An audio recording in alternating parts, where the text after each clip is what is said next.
Ivan Henjak shot to national fame after he played a decisive role in the Canberra Raiders' fantasy-like performance, which took them to the grand final in the Sydney Rugby League competition last year. Back it goes to Henjak. Henjak for the line. Henjak's in. Try! Earlier in the year, however, he signed an agreement to play with the Knights in 1988, an agreement which the board of the Knights says is a legal contract, but which Henjak has refused to fulfil. Despite the fact that the player has said he would rather sit out next season than leave Canberra, the board is equally adamant that he will play for Newcastle. Max Fox, president of the board, says that if after the 14 days Henjak still refuses to join the Knights, $45,000 is not too much to demand in compensation. At the end of last year, the Canberra's coach, Wayne Bennett, said that Henjak was equal to any halfback playing in the Winfield competition in Sydney, and he referred to him being the equal of Peter Sterling or Peter Mortimer. Oh, sorry, Mortimer, the Canterbury halfback. Well, to get, if you work out what it would cost to get either of those, if they were available, compared to the cost of getting Henjak, that $45,000 is not such a way out figure at all. Mr Fox says if they do fail to get Henjak, it will have severely damaged their entry into the competition. All the top halves have re-signed for 1988, and some of them for longer than that period. So it's really irreparable damage to the team? Yes. This afternoon, the secretary of the Canberra Raiders Club, John McIntyre, said that they were not involved in the dispute, although they would be happy to sign Henjak up if he chose to play with them next year. He also said that he believed the figure of $45,000 was without basis and absurd, as a transfer fee for a Grade 1 player is usually $18,000.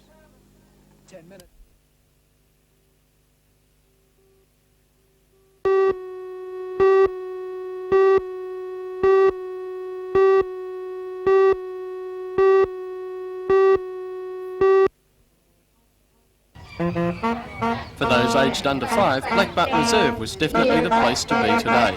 For some, it was a chance to fly a kite, with or without the wind to assist, ride with John Wayne, or simply watch the world go by. And then there were those who just wanted to clown around. It was all part of the Family Daycare Open Day.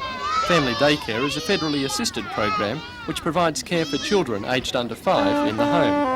Several hundred children are involved in the scheme in the area, which its organisers say is an alternative to the larger playgroup structures.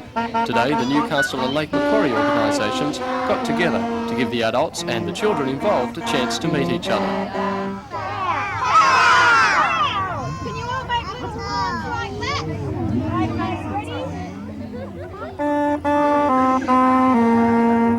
And while everyone was thoroughly enjoying themselves, it didn't seem to impress the local residents, who couldn't wait for the farm to return to a plain old reserve.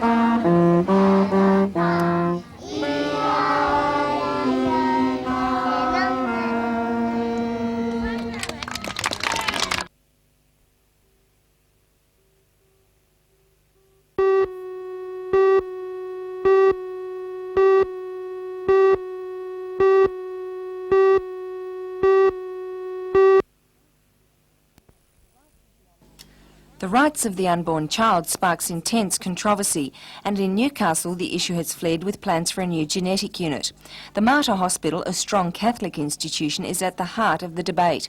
The Mater is concerned that one of the tests carried out at such units, chorionic villus sampling, which detects genetic abnormalities in unborn children, could lead to an increase in abortions. The sister administrator of the Mater, Sister Mary Tarcisius, has been reported as coming out strongly against such tests and said the unit won't be established at the Mater. The Chief Executive Officer of the Greater Newcastle Area Health Service, Dr Owen James, admits that he will have to find another site, but he says he can understand the ethical bind that it puts the Mater in. Certainly, yes I can. The hospital is a institution run by the Sisters of Mercy, which is a Catholic order, and we have a quite clear organisational agreement with them not to require or otherwise convince them to provide services which are against the ethics and the philosophies of the order and the Church. Genetic testing has joined abortion and sterilisation as a gynecological procedure that the Mater can't deal with for ethical reasons. But Dr James does not believe that it throws doubt on the suitability of the Mater as the main obstetric centre for Newcastle. The majority of the 4,500 ladies that deliver babies each year do not have abortions, tubal ligations, or anything else. These are required by but a few. And as I understand it, the facilities for these are considered to be adequate in the area.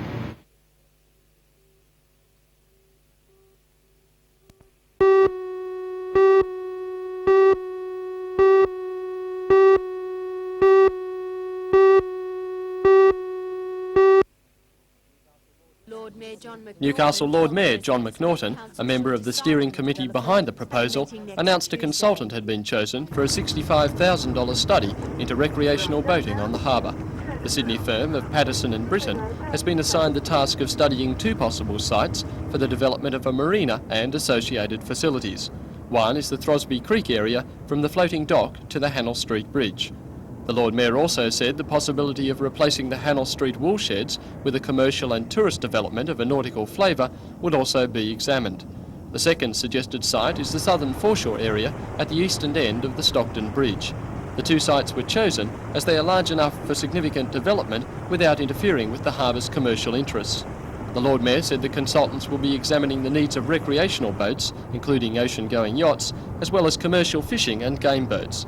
The study will compare the sites for potential mooring areas, launching ramps, dry storage and fuel and servicing facilities. The steering committee is seeking comment from the public on the proposals.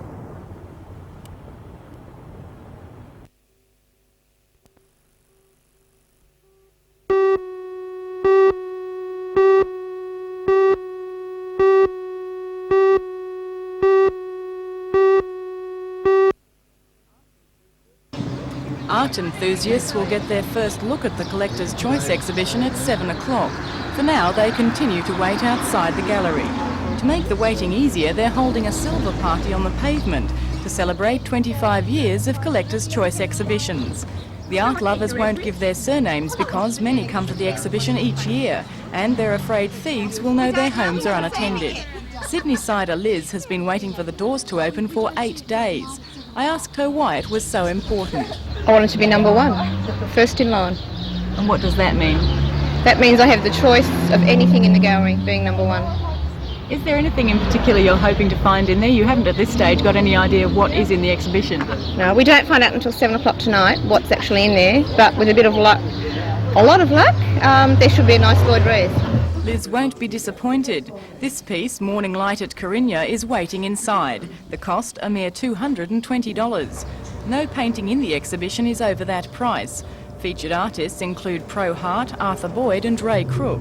The Collector's Choice caters for art lovers from all walks of life. An opportunity for young people, perhaps, to purchase something that they normally wouldn't be able to purchase during the rest of the year at an ordinary exhibition.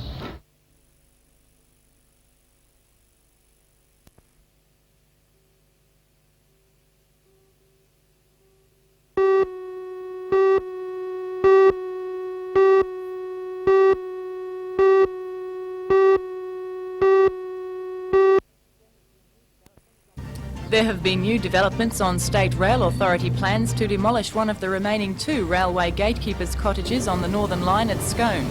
We'll bring you a full report on that tonight. For all the news, join us tonight at 6.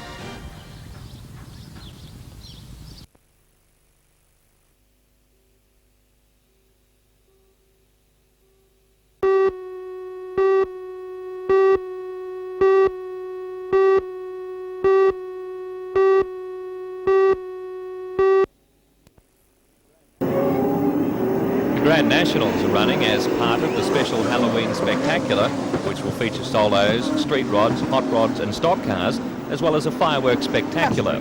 All eyes will be on the clash between Lismore stars John Leslie, who won last year's Easter Classic, and Aussie #1 Paul O'Neill. Another one who'll be pushing for honours will be former Australian champion Alan Butcher of Queensland. A big contingent of locals will be lining up to challenge for the $4,000 in prize money, including Ralph Ranger, Graham Lilford, Ron Pine and John Smith.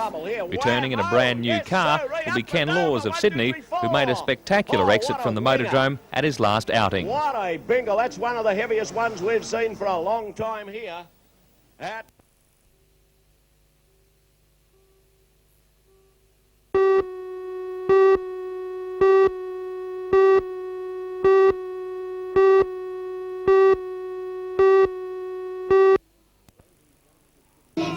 Although these youngsters wouldn't know it, their school has seen some big changes in the past 100 years, and today's celebrations are part of that ongoing history.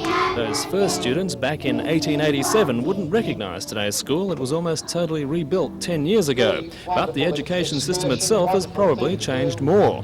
Today wasn't a day for classes, however, it was a time for festivities, which would probably have been frowned upon by the school marms and masters of last century. Nevertheless, today's youngsters certainly impressed their guests, local government representatives, parents and former students. The unveiling of a plaque by Minister Rod Cavalier was a highlight of week-long celebrations, including a French bush dance and barbecue tomorrow night. Mr Cavalier said the centenary was a chance to reflect on changes to education, contrasts which have been cruelly drawn by Shadow Education Minister Dr Tony Metherell. Mr Cavalier says district schools have no part in that attack. It's all a political exercise. None of it is about promoting education or enhancing the self-esteem of this generation of students or the tremendous work that is done by our teachers. Any one of your viewers can wander into any school in the Hunter Valley and find excellence wherever they go.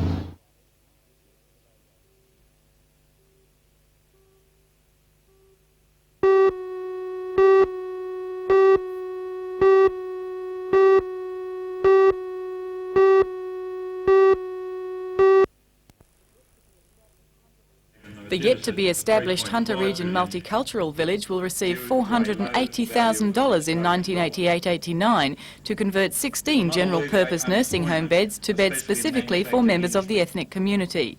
The beds will be in an unused section of St Joseph's Home at Sandgate.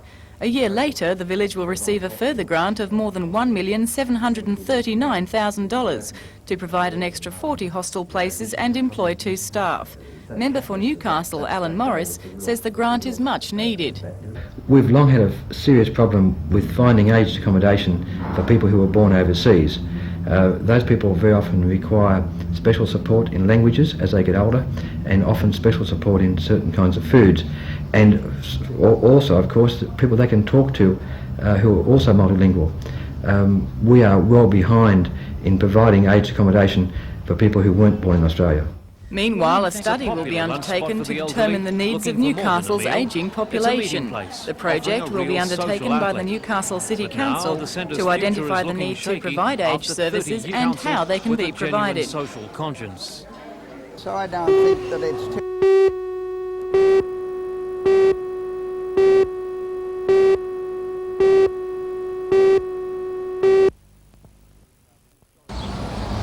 This is how the historic Federation-style hotel looked yesterday morning before demolition work began. This afternoon, this is all that remained. The transformation started early yesterday when the licensee and the hotel tenants were told they had 2 hours to leave. Western Suburbs Leagues Club owns the hotel and wants to redevelop the site. There were angry scenes as long-time regulars protested the pub's demolition. Finally, the police moved in to stop work and ensure council regulations were not being breached.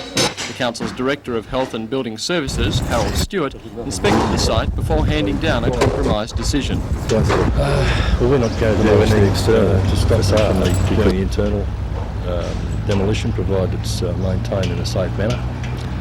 And on Monday we expect them to come and seek approval for any of the facade demolition, and we'll know more about the National Trust then anyhow.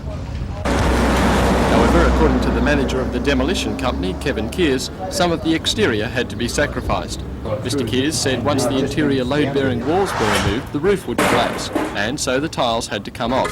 After the doors and windows were removed, leaving gaping holes in the facade, the veranda was considered insecure, and so it too had to come down. Only a shell of the hotel, built at the turn of the century, is now left, entirely open to the weather and vandals. This afternoon, the council said the demolition company had not broken any laws, and so long as they maintained safety standards on the site, the council could not stop the work.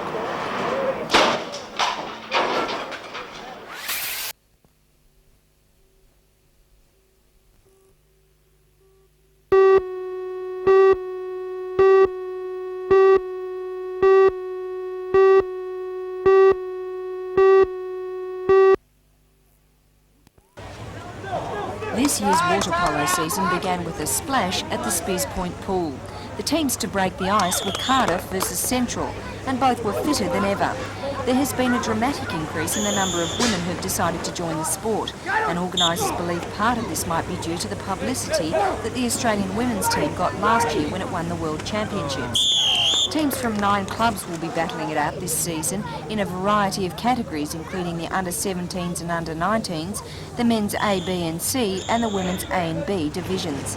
Teams will play at different locations each week, but the season will culminate with the selection of teams to play in the Australian Country Championships being held in Perth at Easter.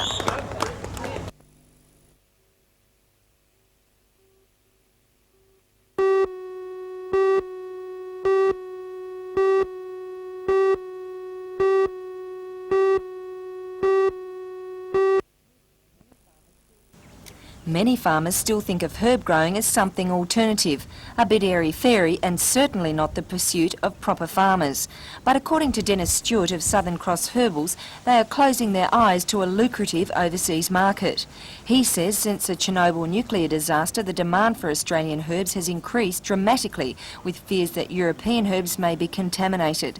Dennis Stewart has 33 acres of land between Cessnock and Branxton, where he has planted a variety of herbs, and although the land is not of exceptionally high quality, many of the herbs are thriving. Among those he grows are Vitex agnus castus, a herb mainly used for treating premenstrual tension, Echinacea, an American herb used for stimulating the immune system, Ginkgo, which is used for treating vascular disease, and Feverfew, the main medicinal herb for migraine management. Mr. Stewart stresses that although the returns from herb growing can be very lucrative, it's essential that the proper groundwork be done.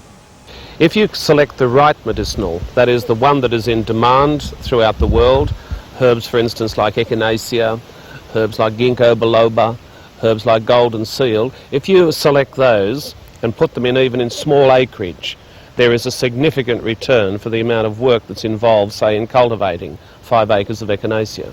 So you have to get a very micro environmental study done of your land and then see if your land and all the attributes of it will support the selection of the cash crop that you've made. And I'd like to see agricultural departments set up offices and advisory centres, particularly in the Hunter, where people can get this sort of information, match my land with that land which is used to cultivate some of these more important medicinals throughout the world.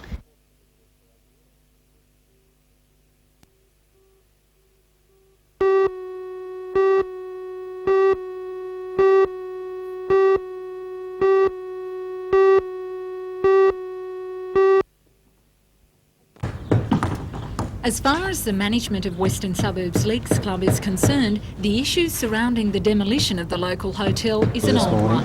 Secretary Manager Bob Ferris today said he's surprised at all the fuss, considering the plans for the $5 million complex, which includes a gymnasium, restaurant and additional function rooms, were released 12 months ago. However, a Newcastle Council representative said the demolition work, which began on Saturday, breached some council regulations. A bond covering any damage to the footpath and onlookers was ignored, and the owners went ahead without the findings of a development inquiry now underway. Alarmed at the historic loss, the National Trust summed up the situation. We're concerned because it seems that they've taken the law into their own hands. However, Newcastle Council's Director of Health and Building Services, Howard Stewart, today said that overlooked regulations were common practice among some developers, and Council is yet to take any disciplinary measures to deter such action. Last month, the National Trust submitted applications to Council for the hotel to be preserved, but a spokesman today said it's unlikely any order will be placed on the building in its present state. And now it seems nearby residents are worried, following moves by the management at West to buy their properties. They're concerned the complex will bring some unwanted changes to the neighbourhood. The group spoke to Alderman John Tate later today.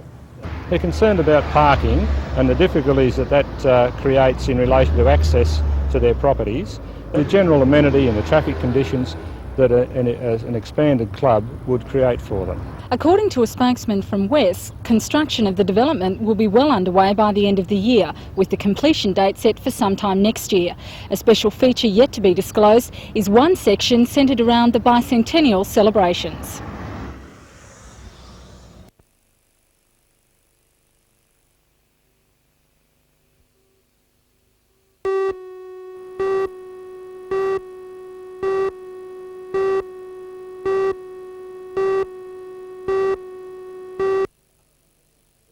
The expo opened at 10 this morning and will be all over by 8 o'clock tonight in the main auditorium of the Workers' Club. In association with it, a series of seminars was held covering topics such as financing, franchising, management and promotion and marketing, and these were well attended. The idea was to allow suppliers of wares pertinent to small business operations to demonstrate the latest equipment available. However, by the time the Small Business Minister, Peter Cox, arrived to officially open the event at 2:30, few people had availed themselves of the opportunity. Mr Cox supplied $20,000 for the Chamber of Commerce towards mounting the expo and promised, even though he retires at the next election, that the contribution will be annual. Earlier in the day, at a combined Chamber Rotary Club lunch, Mr Cox announced that $100,000 will be set aside to extend to Newcastle an energy management program being undertaken in the western suburbs of Sydney. Save money. In the domestic scene, we've had savings of over $450 a year, and in the industrial scene, we've had savings in one area of $100,000 a year, other areas of $12,000, $5,000, and it's a matter of holding seminars, pointing out to particularly the industrial people in Newcastle just how they can save money by the wise use of energy.